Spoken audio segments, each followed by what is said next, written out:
बिस्मिल्लाहिर्रहमानिर्रहीम। अस्सलाम वालेकुम डियर स्टूडेंट्स, मैं हूं आपका बायोलॉजी इंस्ट्रक्टर उबैदुर रहमान बेग। बच्चों, हमने 11th बायो में चैप्टर 2 में प्रोटीन का टॉपिक स्टार्ट किया हुआ है। लास्ट टाइम हम प्रोटीन्स को डिफाइन कर चुके हैं, अमाइनो एसिड्स को क्लासिफाई कर चुके हैं और वेरी इंपॉर्टेंटली प्रोटीन के 4 लेवल्स जो हैं ऑर्गेनाइजेशन के, हम वो पढ़ चुके हैं। अब हम जहां पे हमने प्रोटीन के लेवल ऑफ ऑर्गेनाइजेशन पढ़े थे, वही हमने लास्ट टॉपिक में सिकल सेल एनीमिया को भी कवर किया था, जिसमें आपके पास एक न्यूक्लियोटाइड सीक्वेंस डिस्टर्ब होने से अमाइनो एसिड का सीक्वेंस डिस्टर्ब हो रहा था और अमाइनो एसिड भी एक ही डिस्टर्ब हो रहा था। ग्लूटामिक एसिड की जगह वेलिन आके लग रहा था, जिसकी वजह से जो हीमोग्लोबिन थी वो एबनॉर्मल बन रही थी और उस एबनॉर्मल हीमोग्लोबिन की पॉलीमराइजेशन की वजह से सेल की जो शेप है वो बाई कनकेव से चेंज होके आपके पास सिक्कल शेप बन रही थी। और ये सिक्कल सेल्स जो हैं ये आपस में क्लम्प्स बना रहे थे। जहां पे आपके पास ब्लड वेसल नैरो हो रही थी, इनका क्लम्प जो है उस ब्लड वेसल को स्टक कर रहा था और ब्लड सप्लाई डिस्टर्ब कर रहा था। सिर्फ एक अमाइनो एसिड सीक्वेंस डिस्टर्ब होने से आपने देखा कि प्रोटीन जो बनी वो एबनॉर्मल थी और उसके इफेक्ट्स जो हैं वो इस हद तक क्रिटिकल जा रहे हैं कि अगर आप इसका ट्रीटमेंट नहीं करवाते हो, इसको लुक आफ्टर नहीं करते हो, तो डेथ तक हो सकती है। अब आज जो हम एसएलओ कवर करेंगे, इसमें हमने प्रोटीन्स को क्लासिफाई करना है 2 टाइप्स में। कहते जो शेप ऑफ प्रोटीन मॉलिक्यूल्स है ना, ये अपने फंक्शंस के लिहाज से आप देखते हो कि प्रोटीन्स का जो फंक्शन है, इनमें शेप भी उसी प्रोपोर्शन में इवॉल्व हुई है। ठीक है, और हम शेप स्ट्रक्चर के लिहाज से प्रोटीन को 2 कैटेगरीज में डिफाइन करते हैं। एक आपके पास है फाइब्रस प्रोटीन और दूसरा ग्लोबुलर प्रोटीन। ठीक हो गया। जो फाइब्रस प्रोटीन है, अब इस एसएलओ में आपने स्पेशली इस चीज का ध्यान रखना है, इसमें कंपेयर किया हुआ है। आप लोग खुद देखोगे जो पॉइंट्स हैं ये कंपेयर हो रहे हैं, तो इसका मतलब है कि हमारे पास यहां से कंपैरिजन वाला शॉर्ट क्वेश्चन आने के चांसेस ज्यादा हैं और डेफिनेटली एमसीक्यूज खुद ब खुद बनेंगे।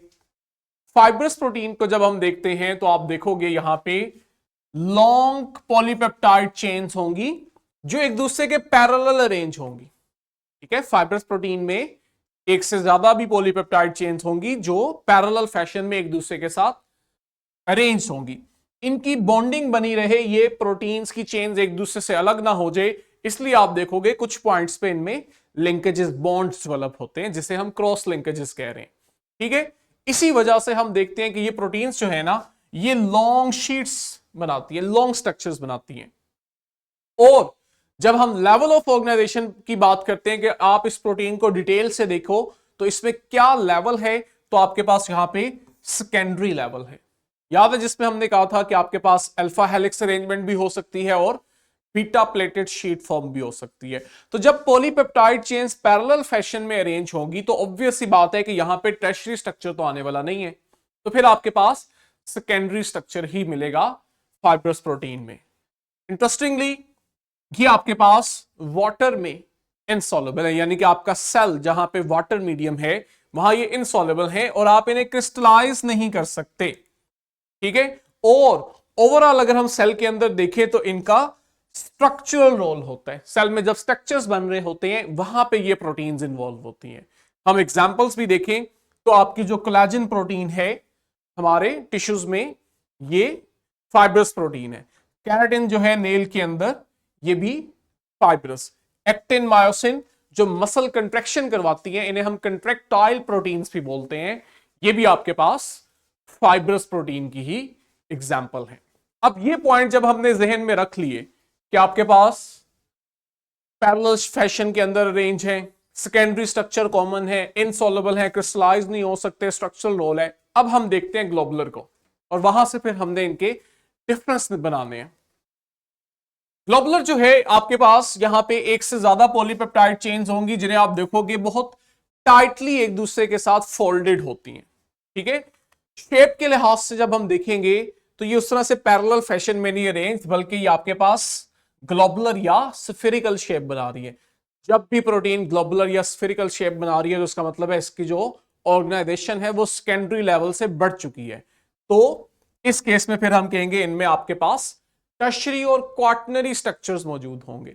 अगर एक ही पॉलीपेप्टाइड चेन ग्लोबुलर फॉर्म में है तो टर्शरी है, अगर एक से ज्यादा टर्शरी प्रोटीन्स अरेंज हैं तो आपके पास वो क्वाटनरी स्ट्रक्चर बना हुआ है, जैसे आपने हीमोग्लोबिन की एग्जांपल पढ़ी थी। अब वहां पे हमने कहा था वो इनसोल्युबल थी, ग्लोबुलर प्रोटीन जो हैं ये सोलुबल हैं। क्या वजह है ये भी देखते हैं।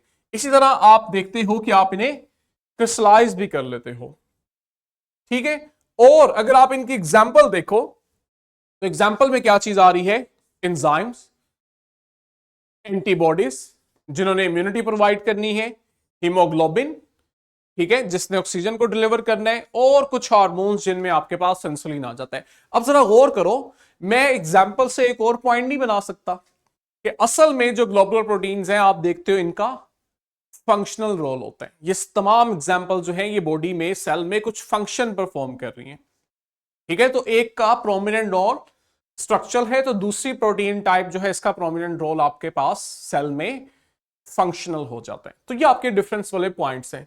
ये देखो आपके पास हीमोग्लोबिन की हमने एग्जांपल ली है ग्लोबुलर प्रोटीन में। अब इसमें आपके पास ये जो हर कलर की एक पॉलीपेप्टाइड चेन है, ये डायग्रामेटिकली हमने टर्शरी स्ट्रक्चर लिया हुआ है। और जब एक से ज्यादा टर्शरी स्ट्रक्चर आपस में जुड़ गए हैं प्रोटीन में, पॉलीपेप्टाइड चेन्स मिल गई हैं, तो आपके पास ये क्वाटनरी स्ट्रक्चर बन रहे। तो हीमोग्लोबिन क्वाटनरी स्ट्रक्चर की एग्जांपल है, जिसमें हमने देखा था कि आपके पास 2 बीटा चेन्स थी और 2 अल्फा चेन्स थी। हर चेन में हीम ग्रुप था और उसके साथ आयरन अटैच था, जहां पे फाइनली ऑक्सीजन आके बाइंड करती है। प्रोटीन का अगर हम रोल देखें, ओवरऑल अगर हम बात करें, तो कहते हैं ये बहुत ही इंपॉर्टेंट है, इनके बगैर सेल सरवाइव नहीं कर सकता, ठीक है। इनका काम सेल के या लिविंग ऑर्गेनिज्म के स्ट्रक्चर्स को मेंटेन करना और उसमें जो फंक्शंस हो रहे हैं उन्हें रेगुलेट करना होता है। ये आपके पास स्ट्रक्चरल और फंक्शनल दोनों रोल रखती हैं, ठीक है। इसी बेस पे हम इन्हें स्ट्रक्चरल प्रोटीन भी कह देते हैं, फंक्शन के लिहाज से फंक्शनल प्रोटीन भी कह देते हैं। डिपेंड करता है इनका सेल में या बॉडी में रोल क्या है, ठीक है। और ये जो क्लासिफिकेशन है ये हमें इनकी डाइवर्सिटी से रिलेटेड इंफॉर्मेशन प्रोवाइड करती है। अगर हम स्ट्रक्चरल और फंक्शनल बेस पे प्रोटीन्स को स्टडी करें, तो जो स्ट्रक्चरल प्रोटीन्स हैं ऑब्वियसली ये आपके बॉडी के जो डिफरेंट लेवल्स हैं वहां पे स्ट्रक्चर प्रोवाइड कर रहे हैं, शेप प्रोवाइड कर रहे हैं और सपोर्ट दे रहे हैं। और इसी बिना पे आप देखते हो कि आपकी बॉडी के जो डिफरेंट स्ट्रक्चर्स हैं उनके जो फ्रेमवर्क हैं वहां पे प्रोटीन इन्वॉल्व होती है, ठीक है। जनरली आप देखते हो कि जो स्ट्रक्चरल प्रोटीन्स हैं ये फाइब्रस होती है। अभी पीछे पढ़ के आए हैं ना कि जो फाइब्रस प्रोटीन थी उनका स्ट्रक्चरल रोल था, ठीक है, जिनमें क्या हो रहा होता है कि वही कुछ अमाइनो एसिड जो है वो बार बार एक खास सीक्वेंस के अंदर रिपीट होकर इन्हें स्ट्रेंथ और स्टेबिलिटी प्रोवाइड करते हैं। एग्जाम्पल्स देखो, इसको अगर हम जूम करके देखें तो आपके पास ये वही एग्जाम्पल है जो मैंने फाइब्रस प्रोटीन में भी दी थी, याद है। अब थोड़ा सा इनका रोल देख लेते हैं। कोलेजन जो है ये आपके पास कहते हैं मोस्ट अबंडेंट प्रोटीन है बॉडी के अंदर। कर क्या रही है, ये असल में कनेक्टिव टिश्यू का हिस्सा है। जो कनेक्टिव टिश्यू है उनमें ये बहुत सिग्निफिकेंट अमाउंट में है, जैसे बोन्स, कार्टिलेज, टेंडन, लिगामेंट। तो आप इसी से इनकी सिग्निफिकेंस लगा सकते हो, ठीक है। कैराटिन जो है ये आपके पास हेयर में, नेल्स में, फेदर्स में, हॉर्न्स में, हूव्स में, डिपेंड करता है कौन सा लिविंग ऑर्गेनिज्म है, उनके खुर है, सींग है, नाखून है, बाल है, पर है, इन सब में आपके पास कैराटिन है। इलास्टिन भी आपके पास कई तरह के कनेक्टिव टिश्यू का हिस्सा है जहां पे आप देखते हो इलास्टिसिटी की जरूरत होती है, जैसे आपके लंग्स हैं, आर्टरीज हैं और स्किन है, इनके कनेक्टिव टिश्यू में इलास्टिन प्रोटीन पाई जाती है। हिस्टोन प्रोटीन हम बहुत अच्छे से वाकिफ हैं कि हमारे क्रोमेटिन मटेरियल में होती है, जहां पे हम डीएनए को ऑर्गेनाइज करते हैं उनके अराउंड ताकि वो सेल में फिट हो सके। नेक्स्ट है जी फंक्शनल प्रोटीन। फंक्शनल प्रोटीन्स जो है इनका काम सेल के अंदर कोई भी बायोकेमिकल रिएक्शन कैरी आउट करना है या कोई भी फिजियोलॉजिकल एक्टिविटी परफॉर्म करना है। फिजियोलॉजिकल से मतलब है फंक्शन, ठीक हो गया। जनरली आप देखते हो कि ये आपके पास ग्लोबुलर है, और अभी हमने ग्लोबुलर में ये पॉइंट रेज भी किया था कि एग्जांपल से हमें आइडिया हो रहा था कि जो ग्लोबुलर प्रोटीन्स हैं ये सेल में फंक्शनल रोल में इंपॉर्टेंट पार्ट्स हैं इनका, ठीक है। अब वो फंक्शन क्या हो सकते हैं वैरायटी है आपके पास, बहुत सारे केमिकल रिएक्शंस को स्पीड अप करना, कैटालिसिस करना, ट्रांसपोर्ट करना। जैसे हमने हीमोग्लोबिन को देखा कि हीमोग्लोबिन लंग्स से ऑक्सीजन को बॉडी टिश्यूज तक और वहां से कार्बन डाइऑक्साइड को लंग्स तक ट्रांसपोर्ट कर रही है। रेगुलेशन करना, हार्मोन्स जैसे इंसुलिन जो है वो ग्लूकोज की कंसंट्रेशन को रेगुलेट कर रही है, और सेल के अंदर जो मोशन हो रही है, एक्टिविटी हो रही है, उसमें भी ये इन्वॉल्व होती है। ये ले जी, अब हम इस टेबल को डिटेल से पढ़ते हैं। इंपॉर्टेंट है, शॉर्ट क्वेश्चन आपसे पूछ सकता है, एमसीक्यूज पूछ सकता है, चाहे तो लॉन्ग क्वेश्चन भी दे सकते हैं क्योंकि आपके पास एसएलओ बेस एग्जाम आएगा। एंजाइम्स, एंजाइम्स जो है ये आपके पास असल में प्रोटीन्स हैं जिन्हें आप बायोलॉजिकल कैटलिस्ट बोलते हो। जैसे केमिस्ट्री के अंदर कैटलिस्ट है, इसी तरह लिविंग ऑर्गेनिज्म में ये है। क्या कर रहे हैं? स्पीड अप करते हैं केमिकल रिएक्शंस को बॉडी में। ठीक है, हमने आगे चैप्टर भी पढ़ना है। हार्मोन्स कहते हैं ये भी अक्सर जो है प्रोटीन्स होते हैं, सब नहीं अक्सर। क्या है? केमिकल मैसेंजर्स हैं, मैसेज लेके जा रहे हैं विद इन सेल या एक सेल से दूसरे सेल के पास।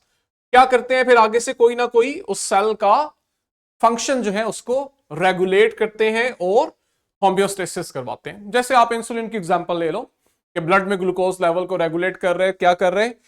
ग्लूकोज सेल के अंदर लेके जा रहा है और सेल की एनर्जी डिमांड को फुलफिल करवा रहे हैं, तो होम्योस्टेसिस में रोल हो गया। एंटीबॉडीज, एंटीबॉडीज को हम इम्यूनोग्लोबुलिन्स भी बोलते हैं। ये भी प्रोटीन्स हैं जो कि इम्यून सिस्टम बना रहा है। ठीक है, ये क्या करती हैं? बाहर से आने वाली जो एंटीजेंस है ना, उन्हें पहले तो आइडेंटिफाई करती हैं, फिर उसके साथ बाइंड कर जाती हैं ताकि पैथोजेन को न्यूट्रलाइज कर दिया जाए। न्यूट्रलाइज करने से मतलब है उनकी आइडेंटिफिकेशन इजी बना देती हैं। फिर आप देखते हो टी सेल्स आते हैं और उन्हें इजीली डिस्ट्रॉय करके बॉडी से रिमूव करते हैं। आगे हमारे पास है जी हीमोग्लोबिन। हीमोग्लोबिन ट्रांसपोर्ट प्रोटीन है रेड ब्लड सेल्स की, जिसका काम ऑक्सीजन को लंग्स से टिश्यू और कार्बन डाइऑक्साइड को टिश्यू से लंग्स में वापस लाना है। फिब्रिनोजिन, फिब्रिनोजिन जो है ये आपके ब्लड प्लाज्मा में पाई जाने वाली प्रोटीन है जो कि क्लोटिंग प्रोसेस में शामिल होती है। ठीक है, और ये वहां पे ब्लड क्लॉट बना के ब्लीडिंग को स्टॉप करने में बड़ा इंपॉर्टेंट रोल प्ले करती है। इसी तरह आपके पास स्टोरेज प्रोटीन्स होती हैं। स्टोरेज प्रोटीन्स जो होती हैं ये असल में अमाइनो एसिड्स को स्टोर कर रही होती है, ये उनका रिजर्वायर होती हैं। ठीक है, और दूसरे एलिमेंट्स भी हो सकते हैं।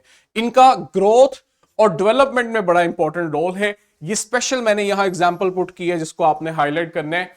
फेरेटिन, कहते हैं फेरेटिन जो है ये आपके पास आयरन की स्टोरेज में बड़ा इंपॉर्टेंट रोल प्ले करती है। हमारी बॉडी आयरन इसकी शक्ल में स्टोर करती है। Casein protein amino acid store करती है, ये आपके मिल्क में पाई जाती है। ठीक है, इस पे एमसीक्यूज आता होता है कि मिल्क की कौन सी प्रोटीन है, ये आपको पता होना चाहिए।